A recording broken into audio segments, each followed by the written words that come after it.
अस्सलाम वालेकुम नाज़रीन। ड्रामा सीरीज़ कभी मैं कभी तुम में हम देख रहे हैं कि ड्रामा जो है वो उस मोड़ पे पहुंच गया है कि जिससे हम सबको लग रहा था डर, और हम सभी परेशान थे कि कहीं शर्जीना और मुस्तफ़ा जो है वो एक दूसरे से अलग ना हो जाएं। और होता भी कुछ यूं ही है। शर्जीना जो है वो मुस्तफ़ा का इंतज़ार करती रहती है, अकेले खाना खाती है, अकेले डॉक्टर के पास जाती है और बहुत ज़्यादा डिप्रेशन का शिकार हो जाती है। उसका ब्लड प्रेशर भी शूट करता रहता है। डॉक्टर्स ने उसको खुश रहने के लिए कहा है, लेकिन वो खुश कैसे रहे? कोई इनसे बात करने वाला नहीं है, कोई उसका ख्याल रखने वाला नहीं है। मुस्तफ़ा जब आता है, शर्जीना सोई होती है और सुबह वो उसके उठने से पहले अपने ऑफिस चला जाता है, क्योंकि उसके भी सर पे एक धुन सवार है कि वो शर्जीना और अपने आने वाले बच्चे के लिए दुनिया भर की सहूलतें और आसाइशें जो हैं वो कमा के ले आए। वो भी अपनी जगह पे ठीक है, लेकिन उसको थोड़ा बहुत ख़्याल करना चाहिए था कि मेरी बीवी जिस कंडीशन में है, इस कंडीशन में उसको मेरी बहुत ज़्यादा केयर की ज़रूरत है। लेकिन शायद उसके बढ़ते हुए कदमों ने इस चीज़ को महसूस नहीं किया कि वो तो बहुत तेज़ी से आगे बढ़ रहा है, लेकिन उसका रिश्ता शर्जीना के साथ कहीं पीछे छूट रहा है। शर्जीना जब बेहोश ज़मीन पे पड़ी होती है तो वो बहुत ज़्यादा रोती है, बहुत परेशान होती है। और फिर जब मुस्तफ़ा घर पहुंचता है, हाथों में फूल और केक उठाए कि मैं अपनी बीवी को बताऊंगा कि किस तरह से मुझे कामयाबी मिल गई है। आखिरकार मैं एक नाकाम मुस्तफ़ा से एक कामयाब इंसान बन गया हूँ। तो वो जब घर पहुंचता है तो शर्जीना को बेहोश पाके बहुत परेशान हो जाता है और उसको उठा के फ़ौरन हॉस्पिटल ले जाता है। डॉक्टर्स बताते हैं कि शर्जीना की कंडीशन बहुत ज़्यादा ख़राब है और उसका बेबी जो है उसकी डेथ हो जाती है। मुस्तफ़ा जो है ये सुन के उसके तो पाँव के नीचे से ज़मीन निकल जाती है और वो बहुत ज़्यादा दुख का शिकार हो जाता है। शर्जीना के माँ बाप जो है वो भी यहाँ पे पहुँचते हैं हॉस्पिटल, और वो भी बहुत परेशान होते हैं। शर्जीना का वालिद जो है वो मुस्तफ़ा को फिर कहता है कि सब कुछ तुम्हारी वजह से हुआ। मुस्तफ़ा पहले ही बहुत ज़्यादा शौक में था और परेशान था। और शर्जीना के वालिद की बातें सुनकर वो और ज़्यादा परेशान और शर्मिंदा हो जाता है। वो घर जाता है तो उसको हर तरफ शर्जीना की आवाज़ें सुनाई देती हैं। उसको शर्जीना के लिखे हुए नोट मिलते हैं जिसमें वो शर्जीना ने लिखा होता है कि मुस्तफ़ा तुम आज भी घर नहीं आए, मैंने आज भी अकेले खाना खा लिया, तुम मेरी केयर नहीं करते। मैं ये सब कुछ लिख के लगाती हूँ ताकि तुम इन सब को पढ़कर मुझे मना लो, लेकिन तुम मुझे मनाते नहीं हो, तुम मेरी केयर नहीं करते। मैं अकेली हूँ। मुस्तफ़ा तुम प्लीज़ लौट आओ। पैसा कमाने की धुन में इतना आगे मत बढ़ो कि मैं कहीं बहुत पीछे रह जाऊँ। मुस्तफ़ा ये सारे नोट्स देखकर बहुत ज़्यादा रोता है, बहुत परेशान होता है और उसको एहसास होता है कि उसने अपनी कितनी कीमती चीज़ खो दी है। डॉक्टर्स बताते हैं कि शर्जीना की हालत भी बहुत ज़्यादा ख़राब है, क्योंकि बच्चा ज़ाया होने की वजह से उसका जो जहर है वो बॉडी में फैल रहा है और हमें फ़ौरन शर्जीना को आईसीयू में शिफ्ट करना पड़ेगा, क्योंकि उसकी हालत बहुत ज़्यादा नाजुक है। और अगले 24 घंटे जो हैं वो इस बात को डिसाइड करेंगे कि शर्जीना जो है वो ज़िंदा रहेगी या फिर वो अपने बच्चे के पास ही चली जाएगी।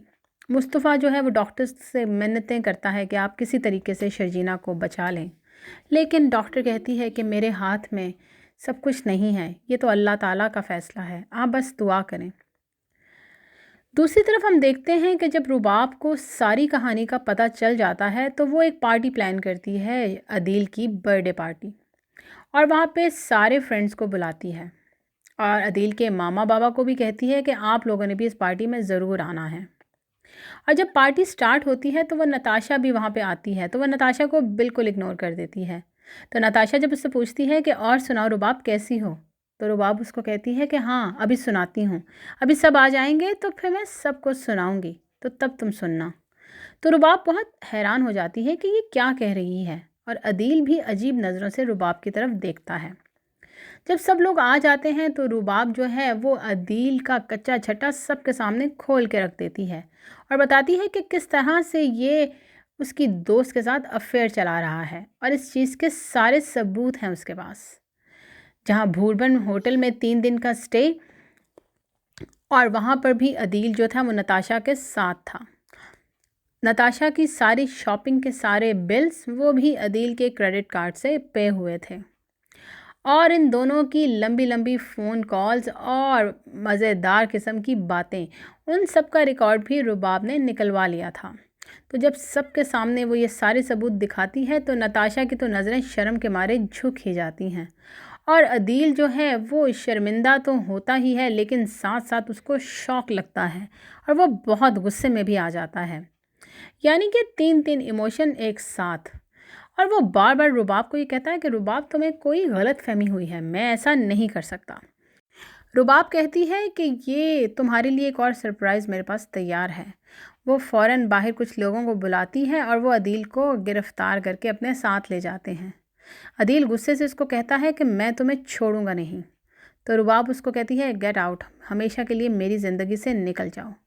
اس کے بعد جو رباب ہے وہ عدیل کے ماں باپ کو بھی بہت زیادہ ذلیل کر کے دھکے مار کے اس گھر سے نکال دیتی ہے، اور وہ لوگ بیچارے بہت ہی پریشان حال، اب جائیں بھی تو جائیں کہاں؟ اپنا گھر تو پہلے ہی عدیل نے بکوا دیا تھا، ان کو کچھ سمجھ نہیں آ رہا تھا کہ کہاں جائیں۔ اب یہاں جا کے عدیل کی والدہ کو احساس ہوتا ہے کہ انہوں نے جب مصطفیٰ اور شرجینہ کو گھر سے باہر نکال دیا تھا تو ان کے اوپر کیا گزری ہوگی، اور وہ بہت زیادہ پچھتاتی ہے۔ دونوں سدرا کے گھر چلے جاتے ہیں اور سدرا سے بھی معافی مانگتے ہیں کہ ہم نے اس پہر آ کے تم لوگوں کو تنگ کیا، لیکن اب ہم جاتے بھی تو جاتے کہاں؟ تو سدرا کہتی ہیں نہیں امی، آپ پلیز ایسی بات مت کریں، آپ نے اور کہاں جانا تھا؟ اور ناظرین، اب سدرا کے ذریعے ہی مصطفیٰ کو پتہ چلے گا کہ اس کے ماں باپ جو ہیں وہ اس حال میں سدرا کے گھر پڑے ہیں، تو وہ اپنے ماں باپ کو واپس لے جائے گا اپنے نئے گھر میں۔ اور اب دیکھنا یہ ہے کہ شرجینہ جو ہے وہ مصطفیٰ کی دعاؤں سے واپس زندگی کی طرف لوٹ آتی ہے کہ وہ اس دنیا سے چلی جاتی ہے، لیکن لگتا تو ایسے ہی ہے کہ جیسے شرجینہ جو ہے وہ اللہ تعالیٰ اس کو زندگی بخش دے گا، لیکن اب اس کے اوپر اتنا بڑا اس کو شوق لگتا ہے اس کے بچے کی ڈیتھ کا کہ وہ مصطفیٰ کے ساتھ مزید اب رہنا نہیں چاہتی۔ تو مصطفیٰ اس کو کہتا ہے کہ اب تو میرے پاس سب کچھ ہے، میں نے سب کچھ حاصل کر لیا ہے، اور تم نے مجھے کہا تھا کہ تم اچھے اور برے وقت میں میرا ساتھ دو گی، اب تو برا وقت جا رہا ہے، تو اب تم کیوں نہیں میرے ساتھ؟ تو شرجینہ اس کو چھوڑ کے چلی جائے گی اپنے ماں باپ کے گھر، اور پھر مصطفیٰ اس کو بہت زیادہ یاد کرے گا، اس کو بہت زیادہ منائے گا۔ تو ناظرین، یہ ساری اپڈیٹس جاننے کے لیے آپ ہمارے ساتھ رہیے گا، ہمارے چینل کو سبسکرائب کیجیے گا اور ہماری ویڈیو کو ضرور لائک کیجیے گا۔ تھینک یو سو مچ، اللہ حافظ۔